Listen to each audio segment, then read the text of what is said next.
Hello, and welcome to the podcast. I'm James, and today we are going to talk about the modalities. We kind of touched on this in the last podcast when we were talking about kind of the different cardinal points with the solstices and the equinoxes. But I wanted to talk more specifically about the modalities or quadruplicities is another name for them. But I wanted to talk more specifically about them because I think something that can get missed a lot. I don't see this much online anyway in the astrology world. Maybe people do it in their readings. I don't know. I do it personally because I find it to be helpful and can oftentimes give us a sense of a certain dynamic that people have to deal with, which is having a lot of one particular modality or a lack of a particular modality. And so first and foremost, though, let's discuss what they are briefly, and then we'll kind of look at them in terms of how they function, how they kind of shape a chart. So obviously we have the three of them: cardinal, fixed, and mutable. Cardinal is always going to be the beginning of a new season. It is going to be it's about initiation. It's the start of a new thing, right? It's a pivot towards change, right? So the cardinal signs, by their nature, want to start things. They want to change things. They want to go in a new direction. They don't follow through, though. They just kind of start, and that's kind of that. Now, there's layers to that. Obviously, if we look at, say, Capricorn, which is a cardinal earth sign, the earth and Saturn qualities to it really give it some longevity, some staying power that isn't there with the other cardinal signs, particularly Aries. And so there's definitely nuances where somebody with a lot of cardinal placements, if they're in Capricorn, is probably going to be a bit more capable or kind of predisposed towards the long term and kind of sticking it out versus somebody that's cardinal signs are all in Aries. So there is definitely nuances to things based on the signs that they're in specifically. But cardinal signs, broadly speaking, they want to start things, they want to change things, and they want to get things moving, but they don't necessarily care to maintain them and kind of keep them going. That's where the fixed signs kind of step in. It's the middle of the seasons. They are about, fixed. They attach to something, right? It's about an attachment, a holding on to of something. And so obviously the very first thing we're going to notice with that is, and probably stereotypically people think of this, is the fixed signs are very stubborn. They're resistant to change because they want to hold on to that thing and they want to maintain that thing. They want the status quo, whatever that is. So the fixed signs are very inflexible, but they're excellent at kind of giving you the stability you need in various areas of life. Now, there's debates over which one is the most fixed.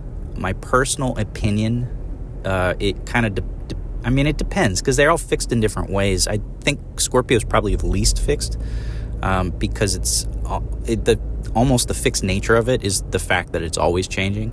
That's kind of really... in a lot of ways the way it is. I would also say with Scorpio it tends to be the most frustratingly persistent because it's an emotional attachment to something.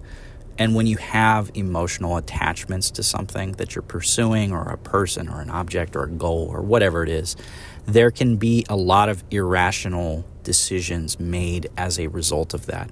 And so with Scorpio, it's most open to probably the least stubborn in most scenarios, but it is the most frustrating once it kind of that stubbornness kicks in because it's emotional. But each of them have their kind of ups and downs. I kind of go back and forth between Taurus and Aquarius as far as most stubborn between them. But the stubbornness is not really important. What's important is they all hold on to something. They're all about maintaining something. And kind of keeping it steady. And then lastly, we have the mutable signs or the dual signs, which are the 50-50 split between fixed and cardinal.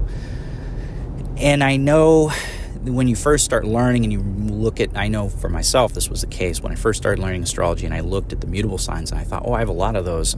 That's great. They're kind of all of the above. That's fantastic. Except once you really look into them, you realize they're all passive. They all are fixed first and then cardinal in terms of kind of the way they operate, which means they drift. They kind of float along. They're super adaptable, super malleable and changeable, but they drift along waiting for stimulus to push them into change and to push them in a direction. And so if that stimulus never comes, they kind of just float along. And they're also a bit frenetic. I mean, if you look at the signs themselves, particularly Gemini and Sagittarius can be a bit all over the place. Actually, all of them really, except Virgo, are really all over the place, really scatterbrained and chaotic at times. So, yeah, you get kind of a interesting mix. The other thing with the mutable signs is they're, interestingly enough, also all ruled by only 2 planets, which you don't see with the other modalities. Gemini and Virgo obviously are ruled by Mercury, and Pisces and Sagittarius ruled by Jupiter. Now, I know modern astrologers will put Neptune as the ruler of Pisces. I don't personally find that to make much sense. I will concede, and I would actually, personally, I've kind of played around with the idea that Neptune has a degree of strength in Pisces because it's very naturally akin to it, but I don't see it as a ruler personally. I think conceptually it doesn't really make sense. And then just from a practical perspective, I've never been able to make that actually function properly. When I've done readings and when I've looked at charts, it's just never made sense to have Pisces the ruler Neptune the ruler of Pisces. So I use Jupiter, and that's kind of what was used up until very modern times, honestly. So you have those 3 modalities. Now, what happens in a birth chart if you have an excess? Ideally, you want balance, because when you have balance, it means somebody is capable in different areas of their life to initiate change, to be proactive, to then maintain the necessary things that provide stability, and then adjust where adjustment is needed, right? That's kind of the 3 phases, if you will. But when you have a lack of one, what happens? So let's say, for example, that somebody doesn't have any mutable signs. Let's start with that, right? You all cardinal, all fixed.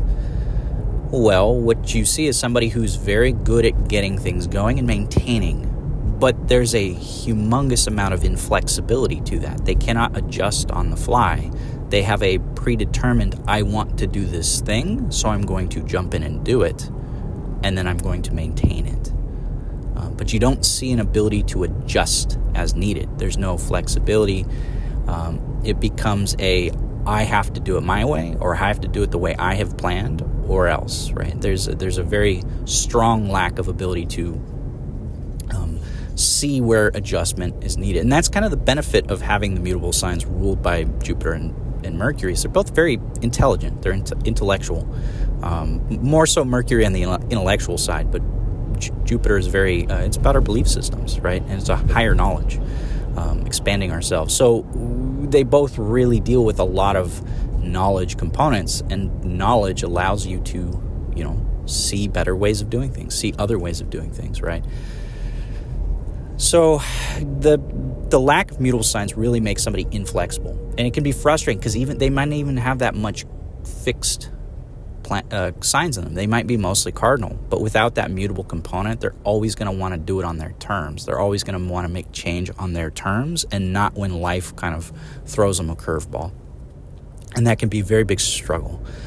So what happens if somebody doesn't have much in the way of a fixed sign, for instance? So this one's kind of weird.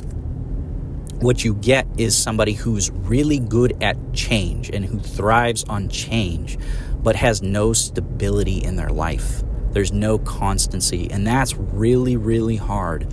And I would say, for the sake of these examples, let's just assume that if somebody has, like, say, 1 fixed placement or 1 mutable placement or whatever, 1 or less, all right, 1 or 0, for the sake of the example. And what I would count, I should have mentioned this at the beginning, but what I would count towards that is, at least in my personal look, is I only count the ascendant, right? Because it's the only angle that really is of importance. It's the framework of who we are. The sun and the moon, Mercury, Venus, Mars, Jupiter, and Saturn. I wouldn't count the outer planets or any of the asteroids, because at some point, if you start counting asteroids, right, which ones do you pick? You could just throw oodles and oodles of them on the chart, and suddenly the whole dynamic of how many elements, how many modalities somebody has kind of goes out the window, because there's just so much. The other thing is the outer planets specifically, they move too slow. Everybody in a generation is going to have them more or less in the same signs, right? All the millennials have Pluto and Scorpio, basically. Not completely, but pretty close. The boomer generation, Pluto and Leo. All right. So you want to kind of avoid stuff that's just, hey, everybody's in this, 10, 15-year range. They all have it in the same spot. Well, okay, then it's kind of like saying, well, if everybody has something, then nobody has something, right? There's nothing special about it. So we don't want to worry about the outer planets for this. But going back to what I was saying, in regards to a lack of fixed signs. So what happens when we have a lack of fixed signs? Well, we get somebody who, like I said, they're all about change. They want to start the change, and then they want to pivot the moment something comes along and pushes them. And so there's a huge lack of stability. And so finding ways for that person to find stability, putting people around them, putting structures around them that kind of keeps them contained. If anything, they almost kind of need to rely in some ways on the more mutable side if they have it. Because what's ultimately going to happen is if they can make the change and then do their best to kind of operate within a system, right? Set up the system, get the system going for themselves, and then hold off. Don't start any new systems. Just bounce around within the system. I think conceptually that might not, hopefully that's not too abstract, but the idea is you put yourself in a box that's good, right? A box of good things, but then do the adjusting, do the changing within the box. So as long as that box is kind of healthy and good for you, what you do inside of it, as long as it's kind of contained, is functional, right? So for example, let's say somebody's really struggling, right? They've got all this cardinal, all this mutable energy, right? They really can't hold on to a job. They just job. Just hopping around, never kind of going anywhere. They're never advancing in their career because they're changing jobs too quickly, right? They just kind of always have to do something new. So what they need to do is find a job that gives them the freedom to always be doing new things, right? I don't know if sales particularly would be like that, but something where they're traveling a lot, right? Where they always got new projects to work on, new things to kind of blast through, right? Something new and exciting every time that they can constantly. And so that's the kind of structure they would need. Something that's providing that ability to change and to thrive, right? That is constant, but allows them to then have those kind of that changeableness really thrive within it. And so that's kind of it's a tricky one to not have fixed. I think that's probably one of the hardest ones to deal with personally, because it's hard to find stuff like that in life, right? And it would be the same thing, right? How would that person relate? They'd need to find people in their life who are constant, but who can thrive on change just like they do, right? Instead of dancing from partner to partner to partner to partner, right? Find somebody who can give them a huge variety of experiences, because that's essentially what they're looking for. They're looking for this constant set of change. So find a partner who can do that too. Now that's obviously easier said than done, but that's the idea. So what do you have when you have a lack of cardinal? And this is one I personally struggle with a tiny bit. I only have my only cardinal placement is a Cancer rising. So yeah, I can empathize. And Cancer specifically is a pretty slow-moving kind of initiator. It's risk averse, so it tends to start slowly and patiently and kind of meander to get where it's going. It takes the safe path, which it slows it down, right? It's not a quick start like an Aries. Now, having no cardinal placements or very low cardinal placements, what this is going to lead to And we see this both with people that have a pretty balanced mix with fixed and mutable, but also a high amount of mutable. It also can really, really, really struggle with this. With a lot of fixed signs, it's kind of more stubborn. It's a lot harder to deal with. When you have more mutable, it becomes easier to deal with. But the problem is they have a hard time taking initiative for things, right? They drift. They get very passive because the fixed signs and the mutable signs are both very passive. So when you have somebody with a lot of those placements, you get somebody who's really passive, right? And who's going to drift along. So what they need is they need to find people or put themselves in situations. Recognize this. Obviously, that's the first thing. Recognize, oh, I'm a very passive person. Okay, if you're passive, put yourself in a position where the passiveness is rolling downhill in a way that's effective. Don't get stuck in a rut or a bad job that you're not content with, but isn't bad enough to kind of force you to change. And like I said, the mutable signs tend to have an easier time with this. So if you got a lot of mutable placements and no cardinal, it's a little easier to adjust and kind of make the change because the mutable signs tend to thrive on change. Whereas if you got a lot of fixed signs, that's where it gets very difficult because you're going to be stubborn. And so the trick is to just not put yourself in bad situations to start, but that's hard, especially if you're somebody who's, discovering some of this when you're in your 50s or 60s and kind of realizing like, hey, wow, I'm a really stubborn person. You probably would have been aware of that, but I have all these attachments that I hold on to, right? All these different things I hold on to for a variety of psychological reasons. Right? Because I have all these fixed sign placements, I have to hold on to all these things. That's you can't. It's not easy to just let go of some of that stuff. It's not easy to suddenly shift your life. And so, if you're older and dealing with this, it's very difficult with a lot of the fixed signs. But the big thing, though, is for lack of cardinals. Like I said, it's a passiveness that creeps in and just infects everything. So there's no initiative. There's no ability to kind of take agency. It's very easy with those kind of charts to put agency on the hands of others.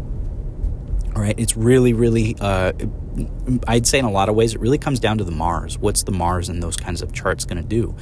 Because if they have a kind of a kick-ass Mars, that's going to go a long way towards helping them kind of get out of it.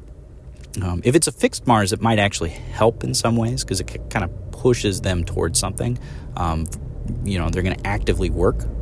But it consistently work, I should say, towards something. But yeah, it can be. That's probably the most challenging modality to not have. And so, what happens when you have all of one?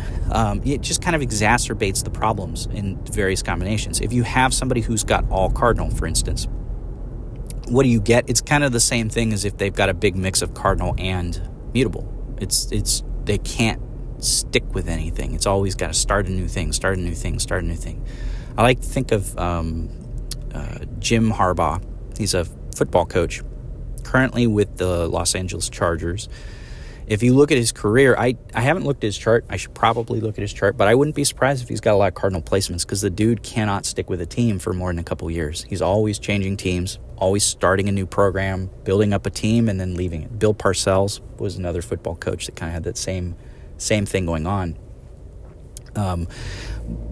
But you see this with a lot of people, right? A lot of professionals who they're always starting some new company, right? Some new thing they got going, and they stick with it for a little while, and then boom, move on. Got to move to the next thing. Can't, right? Because they impulsively can't. It's that lack of fixed. And so with somebody that's all cardinal, it's going to be really big on got to do the new thing. If it's more mutable within that, it'll kind of, right, maybe kind of float along until the change is necessary, and then they got to really go into the new thing. With somebody that's all fixed, that one's hard. It's because it's so stubborn and so holding on to things, and it's really, it's uncomfortable. The fixed Grand Cross, if somebody has that, is even more difficult application of it because it's a lot of tension of different things that they're holding on to that they have to learn to either let go of or learn to adapt. And that is exceedingly difficult because, again, fixed does not want to move. It really embodies the idea of an object in motion stays in motion. And so with the fixed signs, all fixed, it really comes down to the earlier you can set yourself up for success so that you can maintain the good things, the better off you'll be. And I'm personally of the opinion those people need to learn to let go of things. It's a lifelong challenge, but put people in their life who can be that agent that allows them or gives them the ability to change slowly, right? Who can help them, push them, right? Somebody with a lot of fixed energy, I think it's helpful to have people with a lot of cardinal energy in their life. Maybe mutable too, but give them somebody around them that can really kind of push them. Maybe a partner or whatever, because that will cause friction. Don't get me wrong, cause a lot of friction, because stubborn people don't like to be pushed out of their lane. But they need that. To kind of get themselves going. Because if you can't do it yourself, get somebody who can help you do it. And that's really what it comes down to. And then obviously with the mutable signs, if you got a lot of that, you get somebody who's extremely passive and drifts. The tendency with the mutable signs is similar with fixed, where it's passive and it just kind of floats along in the lane. But with the fixed signs, they tend not to stay, right? With the mutable signs, the difference between having all mutable, all fixed, is with all fixed signs, the person doesn't want to deviate from the path they're on. They want to just coast in the path that they're on, and they don't want to deviate. And so when life throws them a curveball, they have a really, really, really hard time with it, because it knocks them off course, and now they got to try and revert back to that course that they had. With the mutable signs, it's like they're just a little small boat on the ocean. They're just getting tossed here and there in the waves with no agency, just totally out of control, or at least can feel that way. They feel like they have no agency. They feel like they have no ability to kind of rein in and control their life, because it's always just reacting to this, reacting to that, reacting to this, reacting to that. And then when there's nothing, when the waves are calm and the storms have subsided and you've got a flat sea, they just drift. And it's just a boat drifting. And so for the people with a lot of mutable signs, they got to learn to take agency, right? Really hone in on their Mars. What is their Mars? Really pursue it, use it. And then put people in I think the mutable signs really benefit from people that have a lot of either fire or cardinal signs in their chart. Having people who are really proactive to push them is super helpful for the people with high mutable signs, because they kind of feed off of that a little bit, because they can adjust, they can change. It's easy for them. They're flexible. It's just kind of, I don't want to say following through, but just getting that initial oomph going is really helpful. So they all kind of complement each other. That's ideally why you want a chart that's balanced. Obviously, we don't control that. It's our birth chart, i.e. when we're born. We don't control that process. And so we're stuck with what we got, and so we got to make the best of it. And so know the strengths, the weaknesses, right? I'm mostly talking about the weaknesses and the drawbacks right now, but obviously each of those modalities have their strengths, right? Somebody with high mutability is going to be super flexible and adaptable and easy to handle the kind of craziness of life. Somebody with fixed signs is going to be a lot of fixed. It's going to be somebody who's so consistent and stable. They will be a rock for people because of their consistency. And they'll be able to follow through and maintain all the good stuff going on because they've understood and they've learned how to attach to those good things. And then people with the high cardinals, obviously, the benefit is they're so proactive. They're not going to sit around and wait for life to come to them. They go to life, right? They come to life. They go grab what's needed. They go do what's needed, and they get things going. And so, if you don't have any of these things, find ways to either put yourselves in positions where the stuff that you do have can thrive in a situation that's kind of, beneficial. Like I said, putting that framework around yourself where you can kind of be the thing that you are within the framework, or putting people around you. And that's a little harder because we can't always choose the people that we run into and we meet, that we become friends with. It kind of just happens by circumstance, but finding, to the extent that we can, finding people around us who can really kind of counterbalance the areas we might be missing or that we might be weak in. So anyway, that is the modalities. I hope that you enjoyed this podcast, and thank you for listening.